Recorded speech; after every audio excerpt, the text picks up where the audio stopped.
holiday season, you might be looking for nutritious, convenient meals to keep you energized on jam-packed days.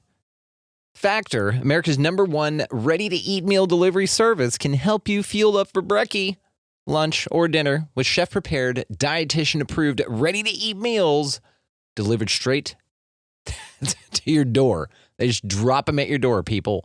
You'll save time and eat well. You'll stay on track with your healthy lifestyle while taking all of your holiday to-dos in stride with good meals in the tum-tum. If you're too busy with all this stuff, these meals are easy to get done. They taste great. All you've got to do is head over to factormeals.com/expandingreality50 and use code expandingreality50 to get 50% off. That's code expandingreality50 at factormeals.com/expandingreality50 to get 50% off.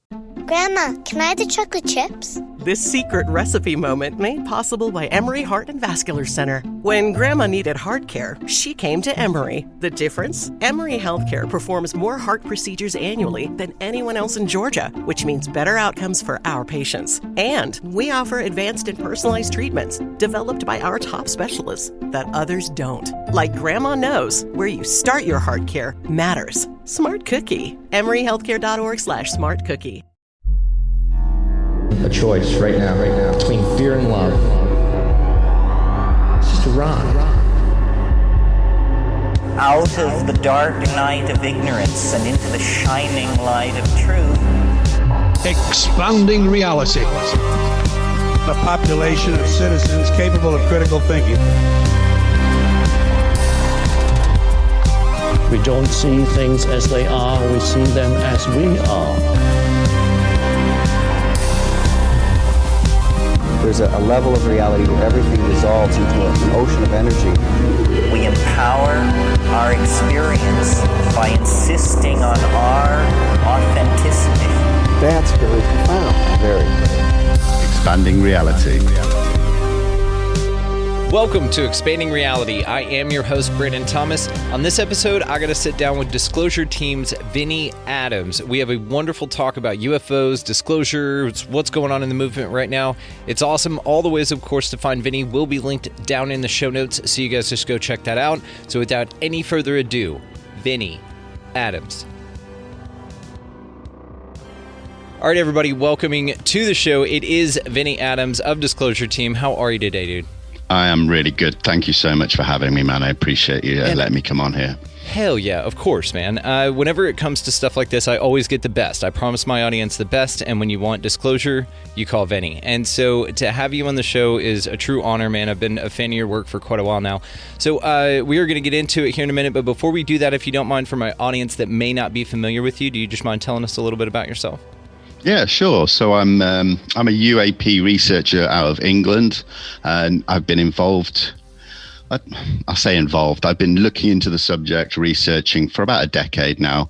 More involved in the actual community, only in the last sort of couple of years, since I kind of moved over to social media and sort of those kind of platforms. So I've really kind of put myself out there the last year or so, and it's keeping me very, very busy.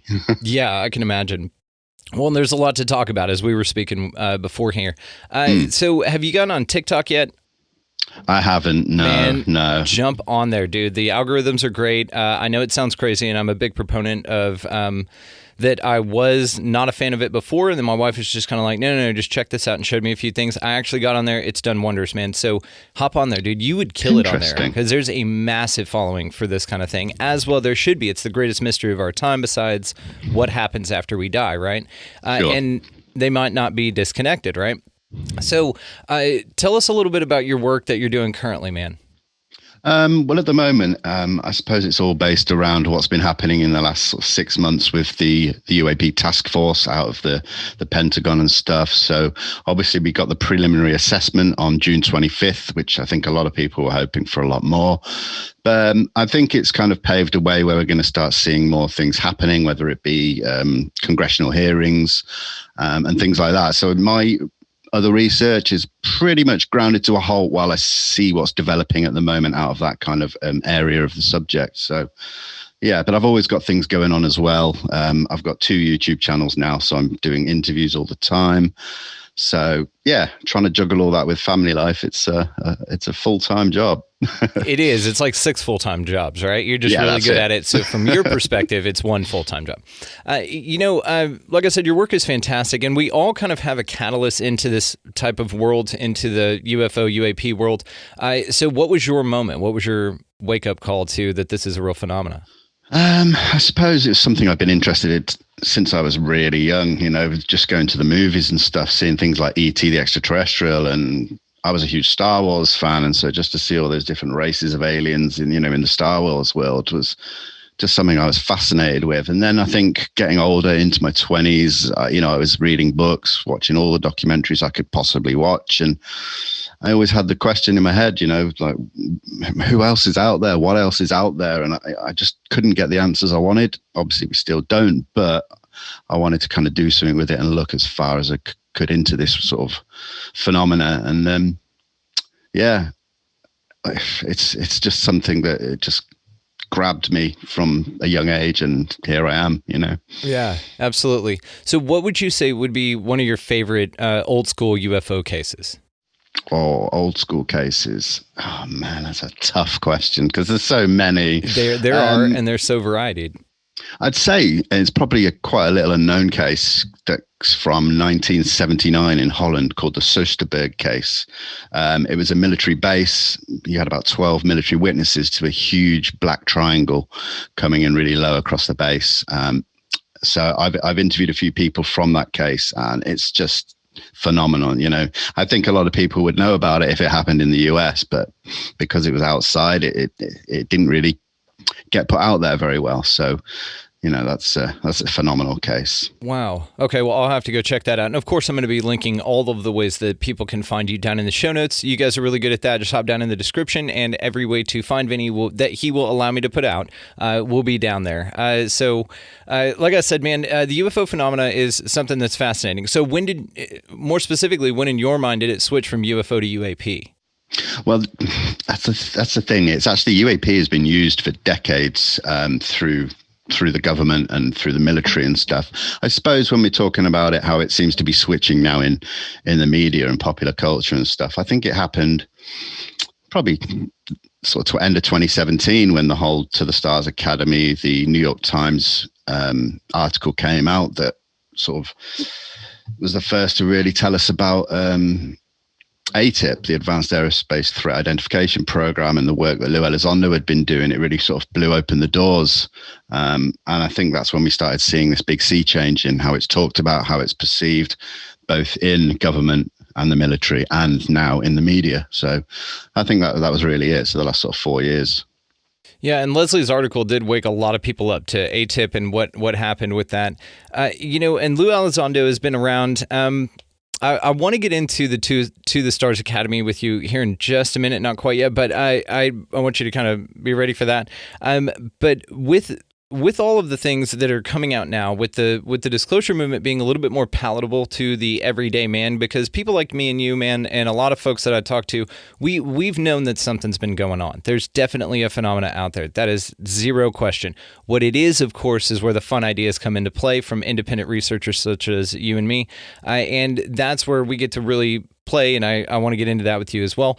But with the stair step into the public's awareness that the UFO phenomena has been studied by our U.S. government for a long time now, what effect do you think that that's going to have on the populace whenever some shit really happens and things really start to look outstanding?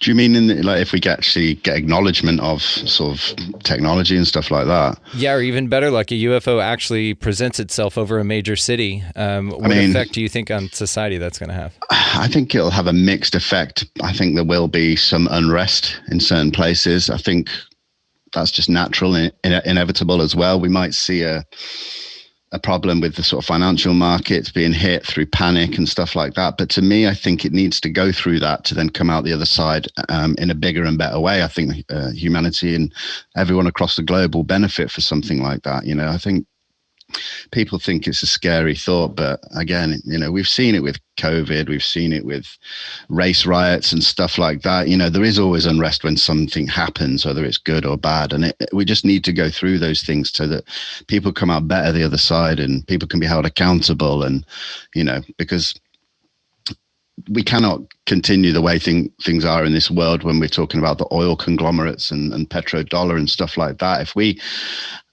have access to a technology that can provide free energy, it can help hunger in third world countries, and I'm talking over a long period of time, but it needs to get started. So that's how I see it in an ideal world, but of course it isn't that simple.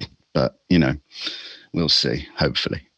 Yeah, no, absolutely. And I'm optimistic about it as well, man. I really am. So what do you think, though, about it seems to be that in TVs, films, movies, all that kind of stuff, in the earlier days, of course, Robbie Graham wrote that great book, man, Silver Screen Saucers. I've had him on the show. He's wonderful, by the way, if you want to talk to somebody. He's over there in your neck of the woods over there.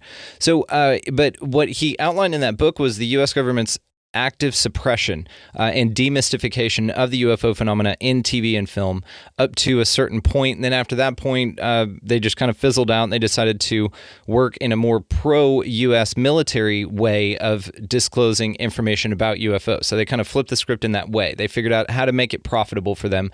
And so therefore, it was no longer needing to be suppressed. I don't think that it really had much to do with the fact that people were getting a little bit more open to the idea or more evidence was coming out, because there wasn't really much going on in that transition.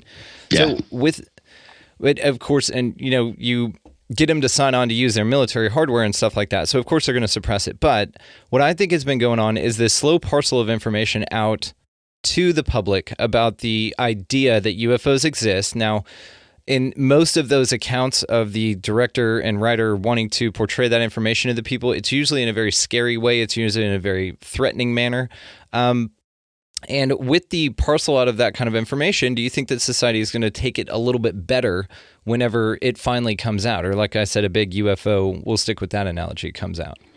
It's hard to say. I think we've heard from so many different angles about the threat narratives and how they're taken, how they're perceived. It's hard to say. I think some people will see, if the example you gave with a craft coming over a city or something, there'll be people that are petrified of it. There'll be people that are welcoming. And I think it has just been mixed up for so long through movies and propaganda and things like that. So it's going to really be difficult to sort of say what's going to happen, who's going to react in what way. I don't know. So it's a tough one. Do you feel that UFOs are a threat? No. They're a potential threat. I mean, we cannot say that they are. I mean, I hear this, that if they were a threat, they would have destroyed us a long time ago, but I don't think it's quite that simple. I mean, if they're an advanced species, they could be just biding their time. Yeah. And maybe one day they will come down and attack. I don't know, but for everyone just to say, oh, they're just friendly, la-di-da. I mean, you've got to leave everything on the table until we know for certain. And I think, like everything in the world, there's a positive and a negative, a plus and a minus, a good and a bad.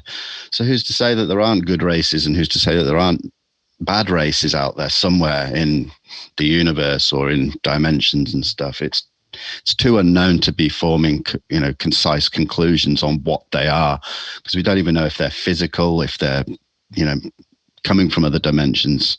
And I don't think the government knows that much either. I mean, if they have crashed objects and maybe bodies, who's to say that is a physical race? Yes, it might be, but it doesn't mean that that's all ETs and all possibilities. We've got the extraterrestrial, the ultra-terrestrial, the crypto-terrestrial, the interdimensional, so many possibilities. So I like to stay very open to all of them until we have evidence, I completely agree. And I think just recently, I was talking to Richard Rokeby. He wrote a great book about some lights that happened in 23 over there in the UK, the Burton Dassett event. Oh, yes. Very cool. I know the spot as well, close to where I grew up. Yeah, Warwickshire?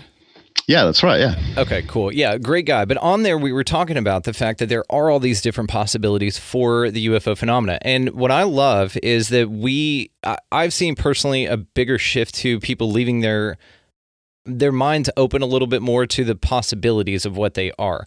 It's the folks, that plant their flag. Nope, they're only coming from Zeta Reticuli because I got that information from what I called an alien, and it couldn't at all be like a djinn or a negative entity trying to just mess with my head or something, right? Of course. Like you said, it's all on the table. So I do like this approach that we are just kind of figuring it out. And on that episode, we talked about it. What if it's all of them? Like, what if it's all of those things? What if they are, what did you say, crypto-terrestrial? I've never even heard of that. Crypto-terrestrial. So that's something that is already here on this planet. So they're not necessarily traveling from anywhere.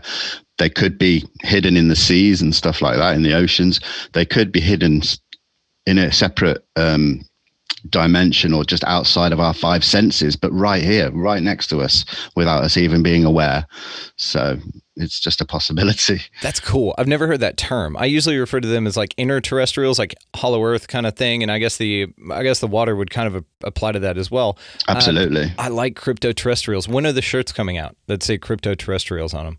Yeah, that's a good dude. That's a good idea, have like something crawling out of the water, man. A badass USO, half submerged, dude. That one's on the house. You just take it and run with it. I love that. Thank you. Absolutely. Yeah, and I saw you were rocking the Engaging the Phenomena shirt the other day. Yeah, James is man. awesome, man. He's so sweet, like the sweetest Love that guy in guy. UFO. Yeah. You're second though, so that's perfect. And if you want to be second, you want to be second to that guy, right? Oh yeah, absolutely.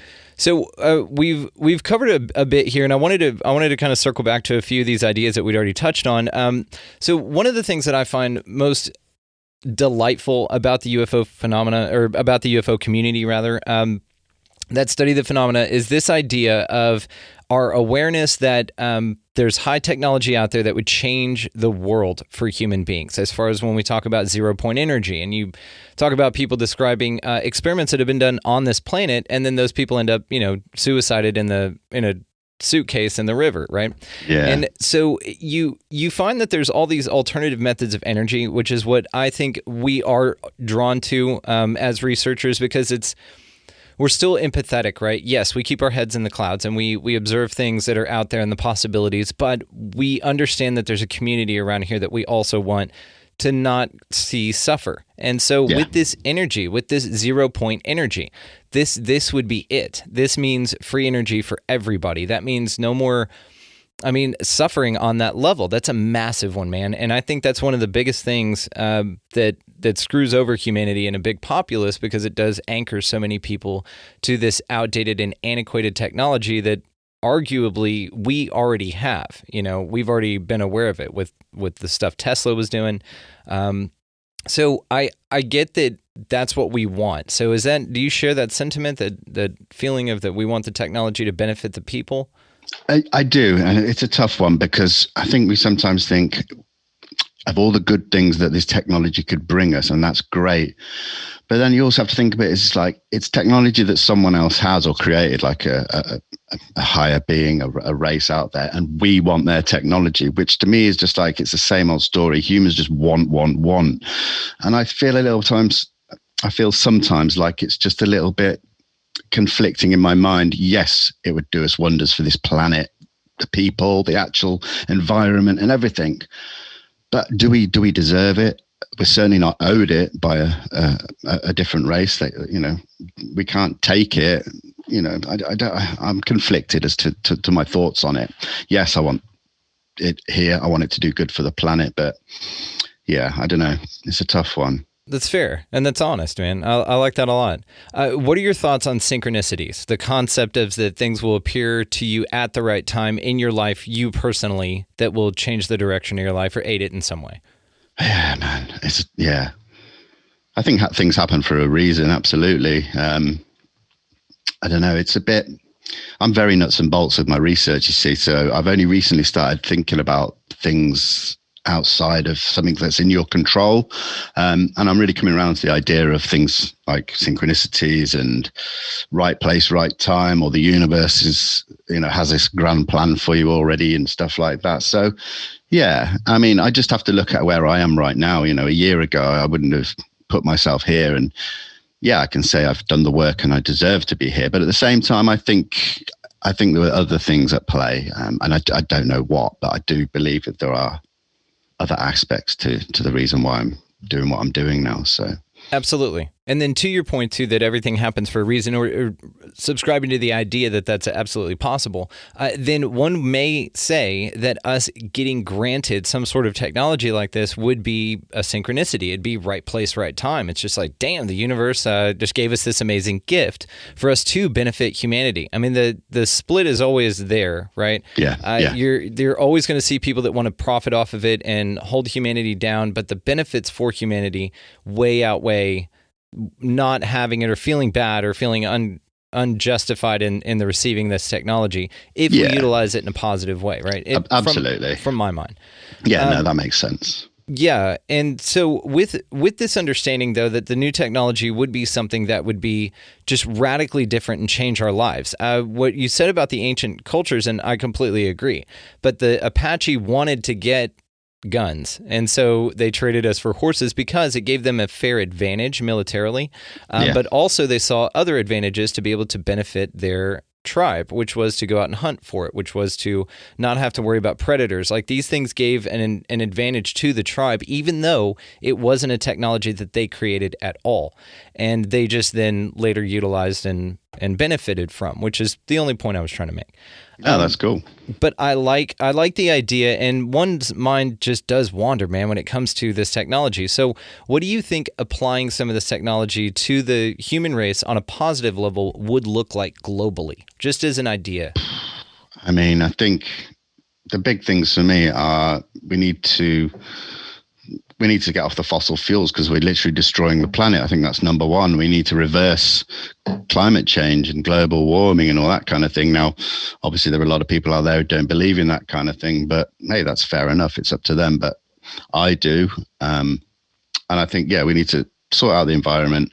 And then all the people going hungry across the world, it's just, I just don't like it. Yeah. I struggle with it because, I'm blessed to be born in a country where I don't have to worry about that. But then, it could have easily happened to any of us. We could have been born anywhere in any country and be suffering. And I think we need to do something about that. I think the priority should be there, but then you get these people who are just greedy and it's all about money and stuff like that. Well, it's all good having money, but if you haven't got a planet to live on, what good is money, So yeah, it's tough. It's a great point. See, this is what I mean about UFO researchers. We're empathetic. You have passion for this. You have a desire to see humanity prosper, which is beautiful, man.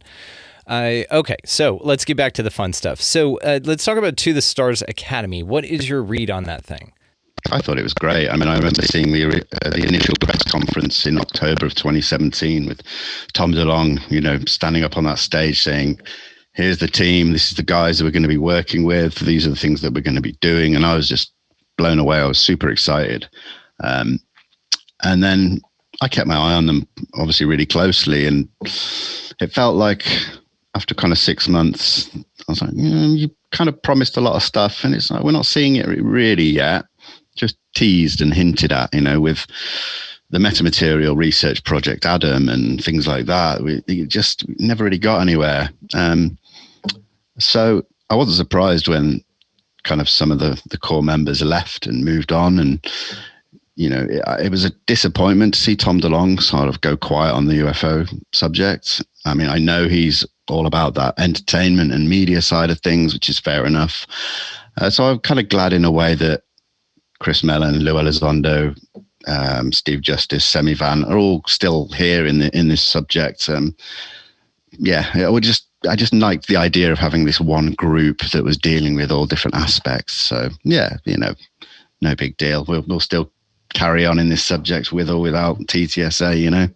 Keep calm and carry on, right? It is something interesting, though. So you got an altruistic vibe from it, even after waiting a little bit to hear back from them. Did you think that it was true in what they said and that they're genuine in their way that they're going about this and that it's in no way a government psyop at all? It's a tough one because I hear that a lot. I just like to see more evidence to say that's the case. Yes, Semi Van, CIA, and Chris Mellon coming from his office within the Pentagon, and Lou, obviously counterintelligence, but you can be those things and then still want to do good in this subject. Maybe I'm being naive, but again, show me the evidence to prove it that it is a psyop and stuff. Yeah, I don't know, man. I don't know. It doesn't resonate with you in that way. No, not really. That's perfect. That's it. I mean, if it doesn't, it doesn't. Yeah. I'm a little bit more skeptical simply just because it's coming from the U.S. government, man. And as for evidence, I can send you a laundry list of conspiracy theories that were proven to be true in the way that your government lies to you constantly. Even your government, man. I'll send you some stuff. And I'm sure you're aware of it. But that's my evidence for that. Versus grassroots folks like yourself doing the actual evidence out here in the field. That is where I think the most progress has been made, simply because it's unfiltered, right? It's not filtered through agendas and policies and tenure and things like that. Like there's an open desire to discover what's going on out here in the most free way possible, which has been cool. So it's been one of those things to where we've gotten a great handle on what's going on. I think just observational research and a lot of incredibly smart and talented people out here doing this work. We are lucky to have such minds on it. So who's one of your favorite people? If you're looking up research, who's one of your favorite go-to researchers to check out their work? There's a few, man. I suppose some of the newer guys in the subject, like we mentioned, James Ian Doley, engaged in the phenomenon.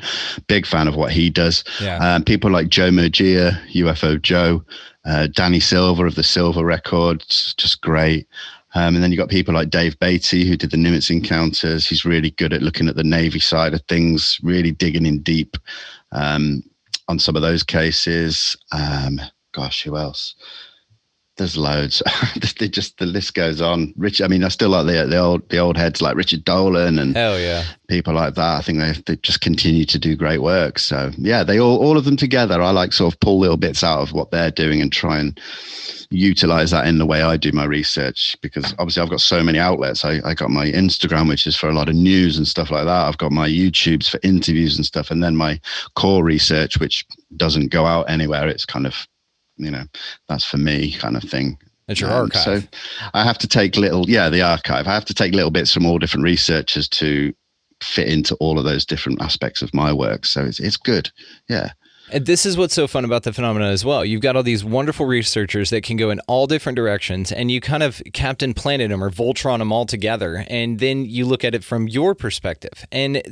And all the little things that have come up along the way, man. I mean, this is what's so cool about the phenomena as well. It lends itself open to creativity, to new ideas, to just kind of assessing the information. And then whenever you point something out, hey, did you think of this? And the guy's like, no, I didn't. Nobody's really that butthurt. There's some dissent, but I don't know. That's going to be with anything, right? You're talking about humans. So as far as all of the theories go, man, with all of the UFO phenomena, what is your favorite? If you just had to go, man, of course we're not planting our flag. We don't know if it's real or not. But what's your favorite one? What would you say out of the possibilities of what they are? Yeah, or any of it. I mean, if you made up a new possibility, let's have it. I do, like we were saying earlier, I love the crypto-terrestrial, the fact that they could well be here already and have been here forever, even longer than humans have, I think that is one that I really suppose want to be the true origin, Yeah. I love the fact that there's possible undersea bases or undersea portals, depending which way you look at it. I think it's exciting more than anything for me personally. But again, that's just to answer your question. That's not to say that is what I believe to be the thing. But, that's the one that really excites me. Yeah, and I love the idea of crypto-terrestrials as well, because it's just like that movie Future War. Did you ever see that? It just came out with Chris Pratt. It's not that good. Oh, yeah. No, I saw it, yeah. The cool thing about it is the way the aliens were here, because they were talking about like an alien invasion, but they were frozen here from a long fucking time ago, man. That shit is cool. So what would you consider that? Is that an crypto-terrestrial or an extraterrestrial? Because technically the crash happened here. They're not from here. They're frozen here. They've been here longer than humanity. So shit, technicality, what are we talking about? Yeah, that's extraterrestrial, definitely. Okay. Yeah, gotcha. They just happen to, I don't know, be in this hibernating state or frozen, whether that's just purely it, then yeah. But still, yeah, extraterrestrial because they crashed. But then could they be crypto-terrestrial? If they crashed so long ago, they've become crypto-terrestrial because they live here now. There's different ways you can sort of look at it. Yeah. That alone will boggle the mind. Just wrapping your mind around definition of it, man. That's really cool. No, I do like that, and I agree with you. Those are fun topics, man. I do love the future humans, of course, coming back in time machines. That one is so cool. But it could be all of them, right? It could be all of this stuff, which would be even cool. Like the Super Friends of phenomena. It would just be all of it. Man, I love it. I think it's great. So, with your research, what's one of the coolest connections that you've made in the UFO field? Somebody that you were like, damn, I really like that guy or girl, and then you were able to interact with them or help them with research. Gosh, just so many. I mean, I was kind of doing my thing on Instagram, and I first kind of got contacted by James Ian Doley at Engaged in the Phenomenon and said, do you want to do a short video for a YouTube video he was doing where he collects different views from different researchers and puts them into one video. And I'd never shown my face before as the guy behind Disclosure Team. And that kind of, I was really skeptical and dubious about doing that. But I did it. And then once my face was out there, it was nothing but beneficial for me. Everything ramped up. I got to meet loads of new people. And, I've got good friends all over the world now who I speak to on an almost daily basis, researchers, friends, and then I've obviously got access to be able to speak to people like Lou Elizondo and some of the big names and stuff. So I'm just blessed to being accepted into this community, in such a short amount of time. So it's life-changing. It's great. And yeah, the connections are wonderful, right? That's the best part of this is networking with everybody and getting to hear all these ideas. So as far as conspiracies go, are you into conspiracy theories at all? I mean, if you're this big into UFOs and The Secret, you've got to have dabbled into a couple. Oh, yeah, all the time over the years. I mean, I did, when I was younger, I was into the whole Atlantis thing, who built the pyramids, all that kind of stuff. Yeah. I don't really touch upon like the COVID conspiracies and all that kind of thing. I just ain't got the time. Yeah. But yeah, so I'm aware of most conspiracy theories and probably have something to say on them. But yeah. So what do you have you ever heard of Project Blue Beam? I have, yeah. And I think it's not. I love that one, right? I don't think there's anything to it, though, to be honest. No? Oh, okay. Why? Does it resonate with you? Why is that? It's never really, it was talked about big at sort of the 90s and the early 2000s. There was only a couple of researchers talking about it. They never had any data or documents or evidence to really show that it was being ramped up to be something. It was probably talked about as a possibility for something real, but then it died a death and it's never come back. And the few people that kind of do talk about it now, it's like they're just flogging a dead horse. There's nothing, the technology needed for it. Yes, it's possible. But if that was something that the government or the military were planning to do, 2021, they've got better ways that they could hoax an alien attack or stuff like that. So to me, again, show me the evidence and I'll believe it. I hear you. I'm a big fan of it. Like I said, I think it is so much fun. I take it very seriously. Yeah, it's a cool idea. It's very cool. And the 7D technology is already out there. Sky to Skull technology has already been proven. Like they do this. It's overt. It's out there. And then you combine that with any re-engineered craft that they've gotten. Of course, it's going to look like that, right? I agree with you that it petered out, but I will disagree and say that it's dead because I think it has ramped up more than ever. I have never heard more people talk about Blue Beam. And the reason is because of the disclosure going on right now. Sure. The big talk about it is of course, Project Blue Beam, guys, if you haven't heard about it, go check it out. Sergey Monast wrote a book on it. It's a fascinating thing where basically the powers that be will fake an alien invasion amongst other things. Like Jesus is in there and he fights the aliens. It's pretty cool. All via hologram and Sky to Skull technology that, of course, our governments collectively have across the world and have been doing. There's evidence of that stuff going on in Cuba and all over. Like these foreign dignitaries will get together and they hear stuff in their head and they get messed with a little bit and they think that that's part of it. Okay, so with the government rolling everything out, do you think it's going to be this altruistic way that they just disclose to the public, hey, here's what's going on and that's exactly what's going on? Or do you think that they might leverage it in some way, and see it as an opportunity to kind of rein in more control? It's a difficult question to answer. I think they're still trying to figure that out themselves at the moment. I think what we're seeing in government is a lot of the old guard, the old guys that covered this up for 70 years or whatever it is.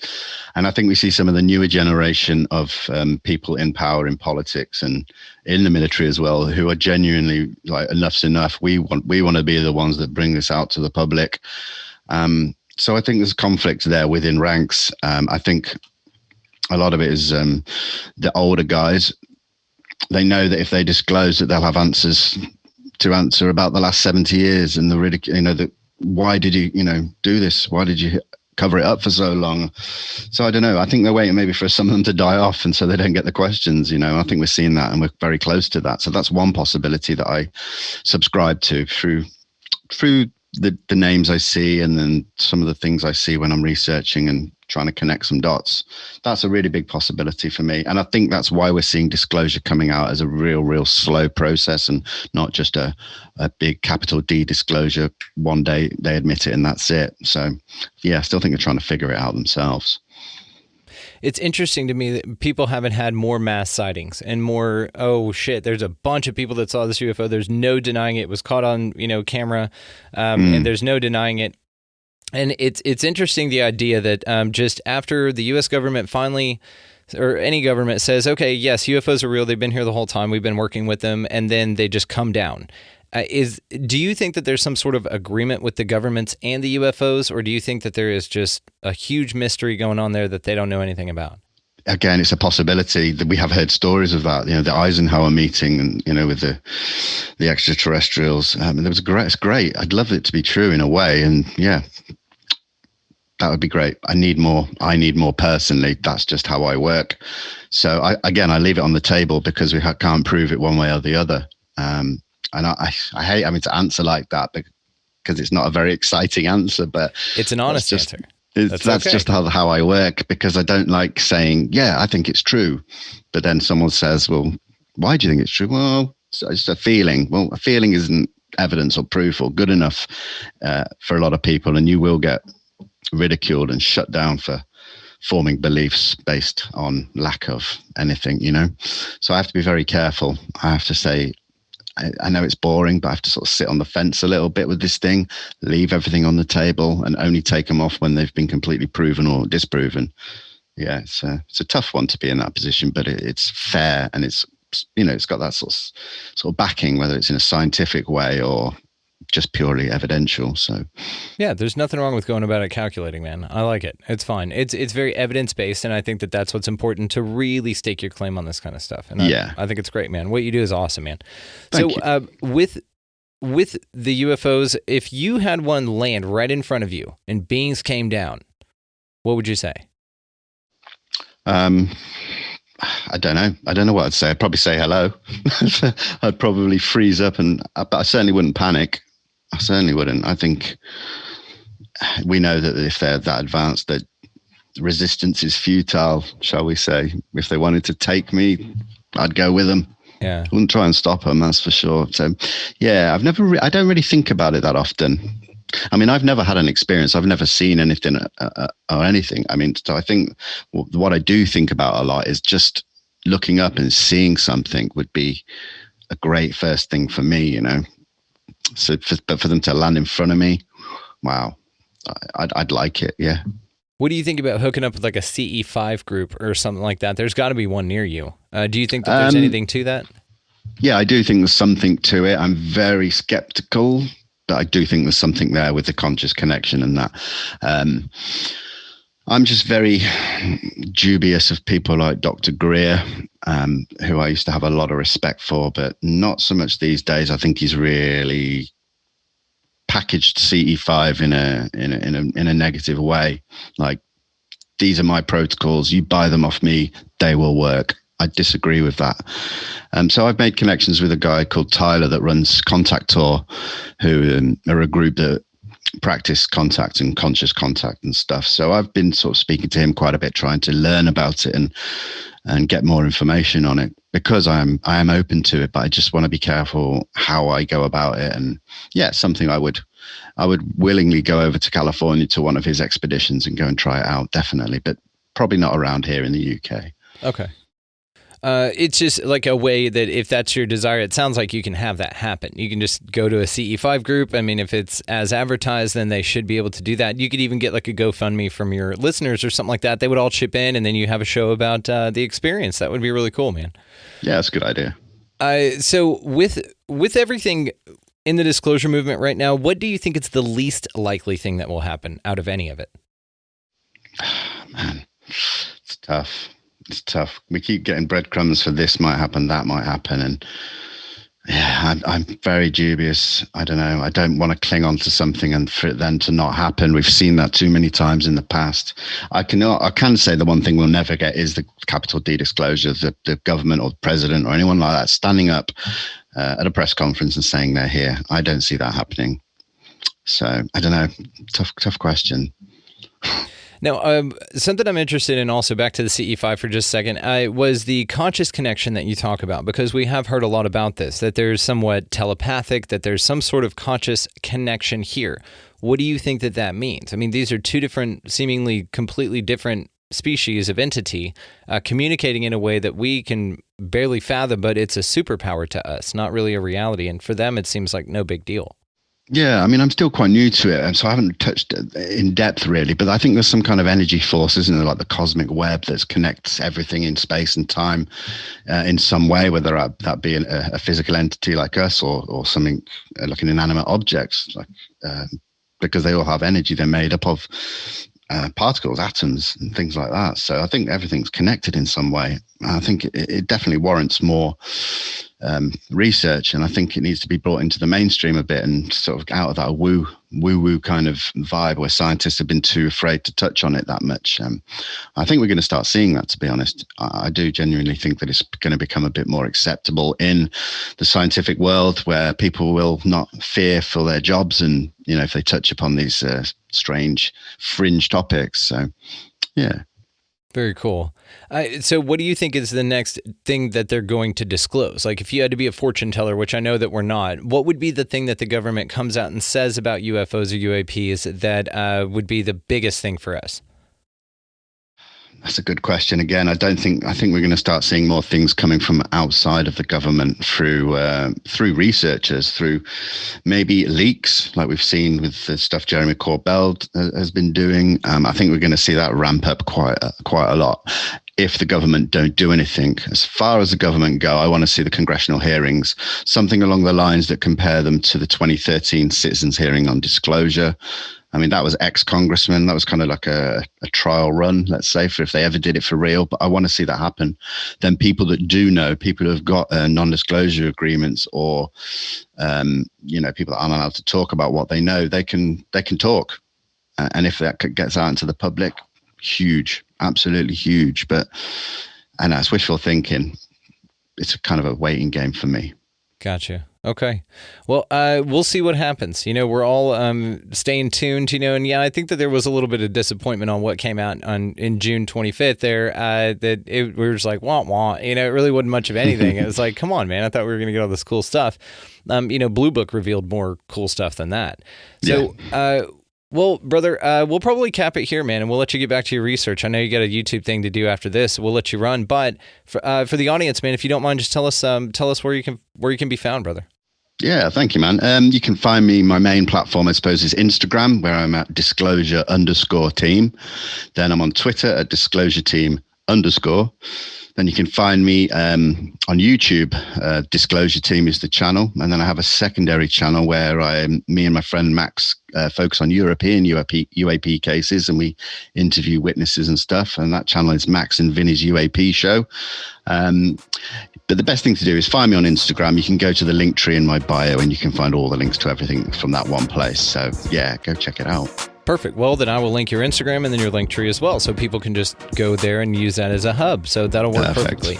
Vinnie, I can't thank you enough for your time, man. You're wonderful. Keep doing the good work here, brother, and we will keep up with you and see how you're doing in the future.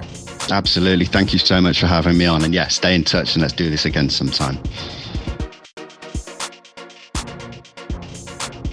A huge thanks to Vinnie Adams for coming on the show and talking disclosure and UAPs and all the cool stuff with us. All the ways, of course, to find him, guys, will be linked down in the show notes, so y'all can just go click down there and check him out. He does some really cool stuff for the disclosure movement. So thank you again, Vinnie, for your time, and thank you all for listening. So as far as this show goes, guys, you can find us at expandingrealitypodcast.com. That is where the links to all of the socials will be found. The YouTube video of this conversation will be up on YouTube as well. Patreon's over there. Y'all know how that works, and truly, truly grateful to each and every one of you. So go out into your week this week, guys. Keep your head in the clouds. Let's look for some UAPs. Let's find out what's going on here. If you guys do come across something cool, video it, man, and send it into your local MUFON representative, or BUFON, or wherever the hell you are. There's somewhere out there that can help you out with that. So go out there while you're looking for UFOs, and if you stumble across any litter, just go ahead and pick it up, and don't litter in the first place, right? Get out of the left-hand lane whenever you're going to your favorite spot to research if you've got somebody behind you. Just go out into your week this week, guys, as every week, and y'all just be good to one another. Thank y'all so much for listening. We'll see you next time.